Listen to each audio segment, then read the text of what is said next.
Hey everybody, what's going on? This is your broadcaster, MasterCloud, and I am back to bring you guys another cast of The Lord of the Rings, The Battle for Middle-earth 2, The Rise of the Witch King.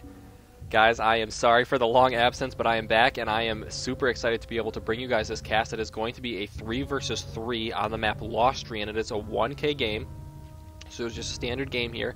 And this is actually a user replay that was sent in from our good friend and channel favorite, Fenris. He did go ahead and send in this patch. Now it is on the 2.01 patch, and I know I've casted a couple on the 2.02 patch, but we're gonna go back to our roots here, and check out what's going out on the 2.01 patch. So this is of course spawning in the 12 o'clock position is going to be Fenris.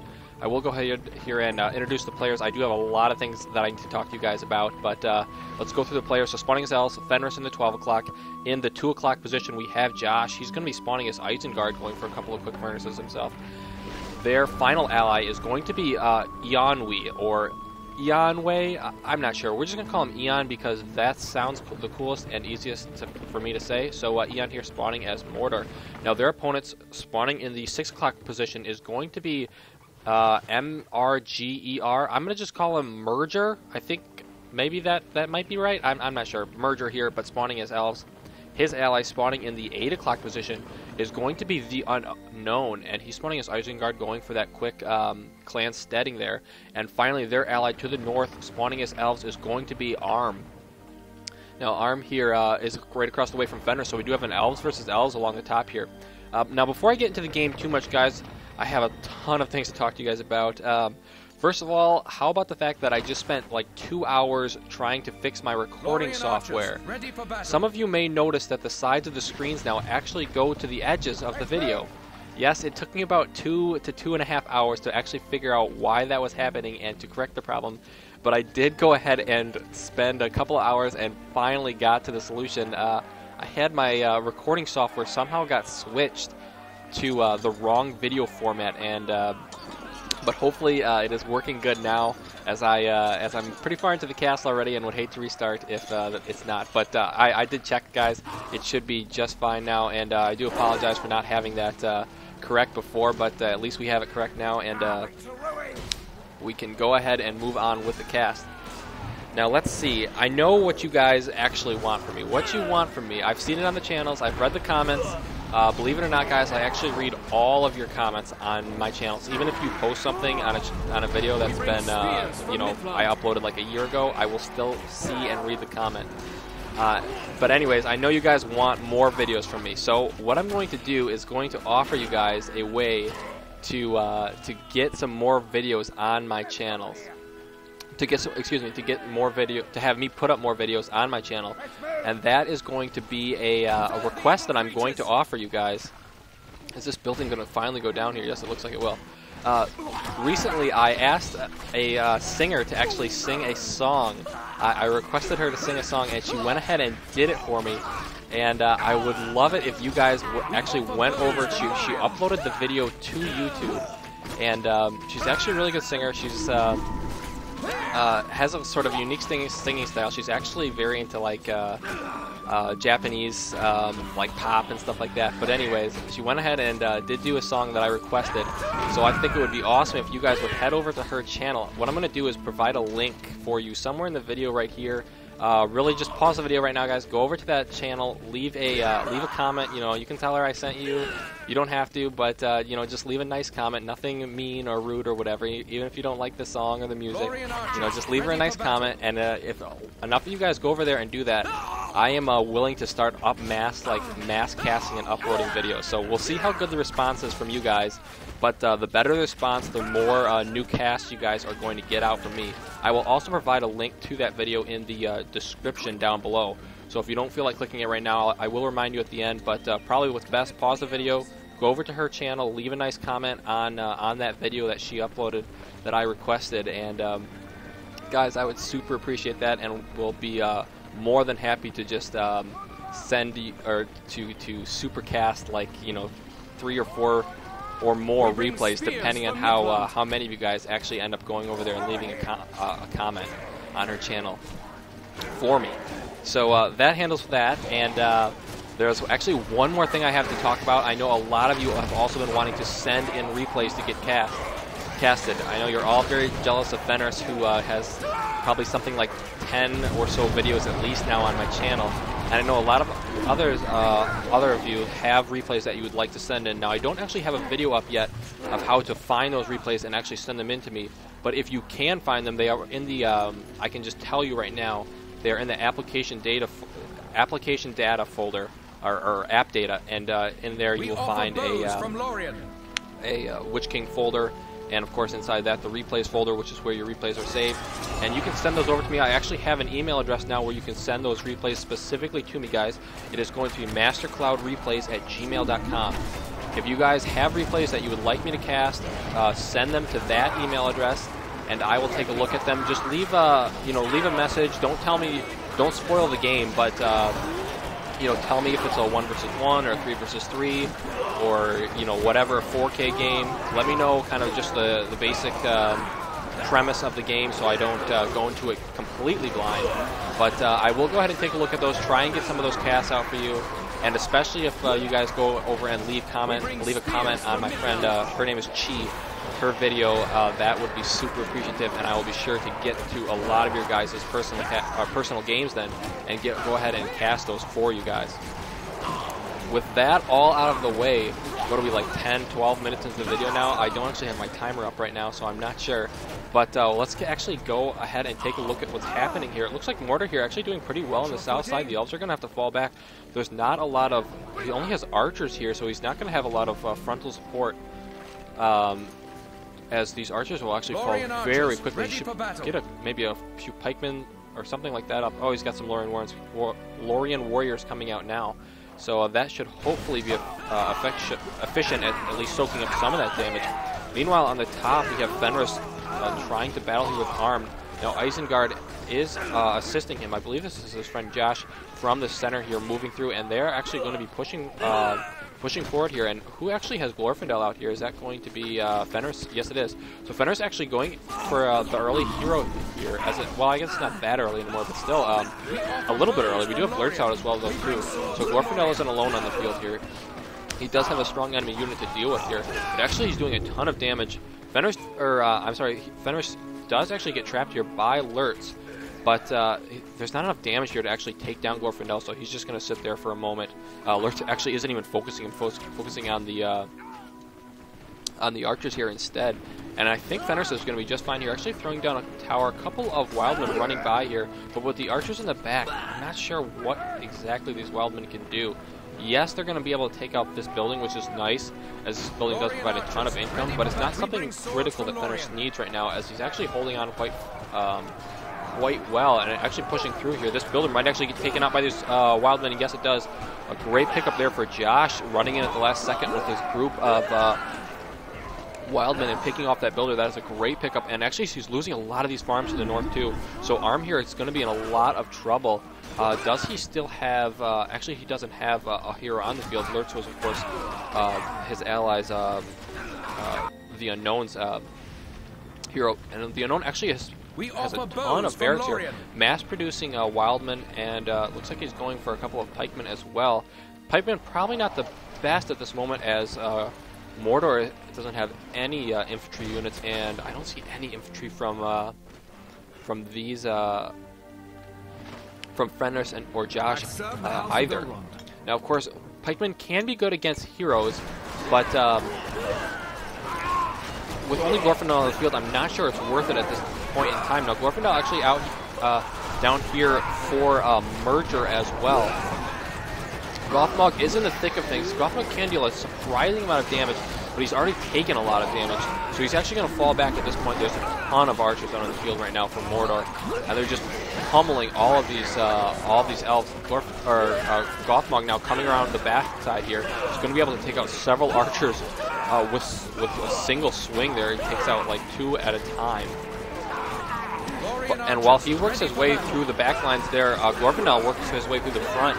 And I think this battle is going to be a little bit of a wash here. Gothmog a little bit in close now, actually taking a lot of damage from that fortress, so he should actually fall back. It looks like somehow, though, the archers of Mordor end up winning it. Glorfindel is going to jump on his horse and chase down a couple of these archers, but a ton more archers are moving in here.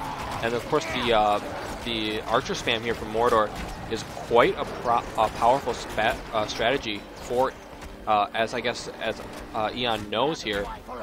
So that is definitely something he's sticking with. Of course, Archer's incredibly terrible against buildings until you get that fire arrows upgrade. Now he does have the level 2 Erodron Palace, but hasn't bothered to research that level 3 yet, and he might want to consider that shortly here, as he's actually getting in pretty close to a lot of these buildings, and he's going to want to be able to deal a significant amount of damage to them. Gothmog here, caught with his pants down, and Glorfindel is going to charge him from behind, and that is not going to be a pretty sight, as Gothmog there does take it from behind and fall to his death. Up on the top side, it looks like Fenris trying to make a big push, but Lurtz is here with a huge army. Lurtz now up to level 6, and of course it does grant that leadership bonus once he gets to level 5. Also grabbing all those extra resources with those kills. And I think the top side here, Arm and the Unknown together are going to be able to easily hold this. It looks like they've held this off quite well. It looks like Fenris does have a level 3 Glorfindel now running around the backside here, but he was not in the right place there and actually missed the majority of that battle. Now there are a couple of Mirkwood archers out, but there's just so much here for Isengard. Actually, this Glorfindel is Arms. I'm sorry, this is not Fenris's. I wonder if Fenris actually lost Glorfindel. So Fenris here actually in a little bit of trouble. Where is his ally Josh? Does he have any troops coming? 2 units of Wildman. I guess he's got a couple more down here, does he? Not really. And all of a sudden, Fenris is looking to be in a lot of trouble. He will actually grab Glorfindel here. Arm looks like he might get it. Yes, the Mirkwood archers from the distance there do pick him off, so that's a really nice pickup. But he still has this entire army to deal with, and I believe Lurtz is still alive. I'm not. Yeah, right here. Lurtz full health, level 8, moving up to the front here. And the great thing about Fenris's games, actually Glorfindel did die. Fenris does pump him back out. But I just want to remind you guys that even though Fenris does send his games in, he will send in games where him and his team lose. So it's not just like an automatic win. For whoever sends in the replay. So that's something to keep in mind. And actually, Fenris here being backed way into a corner, but at the same time on the bottom side, Mordor has been able to push through. Glorfindel down here, this is actually Merger's Glorfindel, and he might get taken out by a couple of these pikemen. Oh, I'm sorry, these pikemen are actually on his team, so he probably won't get taken out by those pikemen in hindsight, but Eon here pushing through quite well. He doesn't have those, he would love those fire arrows, that fire arrow upgrade right now to take out this fortress. But he's slowly sort of working on a lot of these buildings here. These archers punching up a little bit too much, but he needs to hurry up and take out this player so that he can begin adding, aiding his allies. Now Fenris is still backed into a corner here. Glorfindel does remain alive. Looks like he's being able to stabilize for the moment, but really the enemy is, at his front door here, and it's only a matter of time before he gets pushed back even farther. It looks like Isengard actually going ahead and capturing this outpost, rebuilding it there, was one of the players, and that's really going to give him a chance here to get back into this game. Oh, no, I'm sorry. It looked like it was owned by Fenris there, but now it's going to be captured by Josh. And actually, Fenris here able to push this army back. I can't believe it. So many units, I guess, coming up to help from Josh that it looks like they will be able to hold here, surprisingly. The reinforcements just were not there from the Unknown.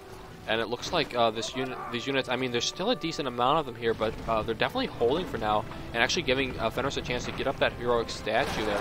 On the lower hand side, this fortress in a ton of trouble here. Mordor continues to just pump units forward, and it looks like Josh actually sending down a ton of Wildmen himself. They, of course, can deal an incredible amount of damage to buildings, and that's going to basically mean that Josh is just relying on his... Eon is relying on Josh for those Wildmen to deal the damage to the building, and he's using his archers to, of course, just simply focus the units. Of course, it looks like these archers are actually focusing on the fortress, but of course that's because it's so low now that why the heck not? Because as soon as that goes down, it looks like he does actually upgrade the fire arrows, and that fortress is going to fall. Actually, what is he shooting at? He's not actually hitting the fortress right now. I think he's shooting at...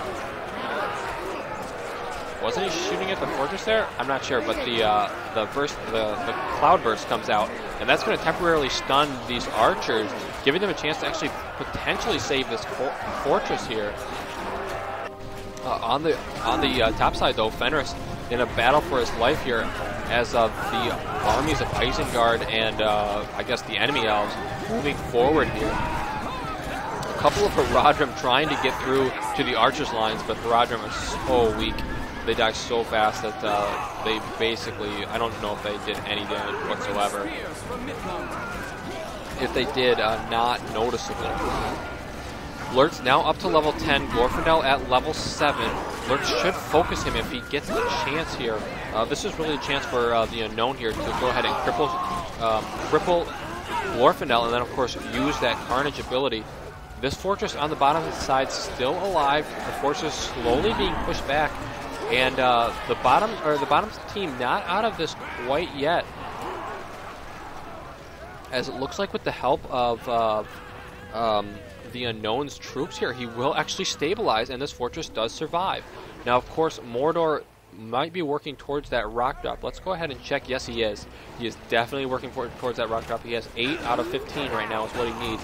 And as soon as he hits that rock drop, it's one 1 second later, and both those buildings are going to fall, and the elves are going to be in a ton of trouble.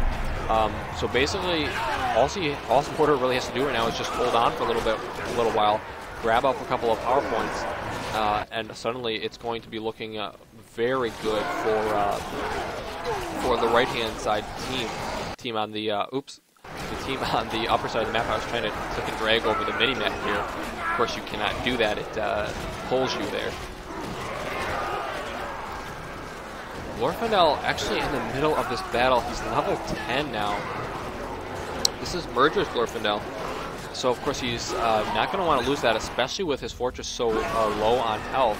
But basically, Glorfindel is just not dealing enough damage where to actually cause any concern to Eon here. He was just focusing down all the troops.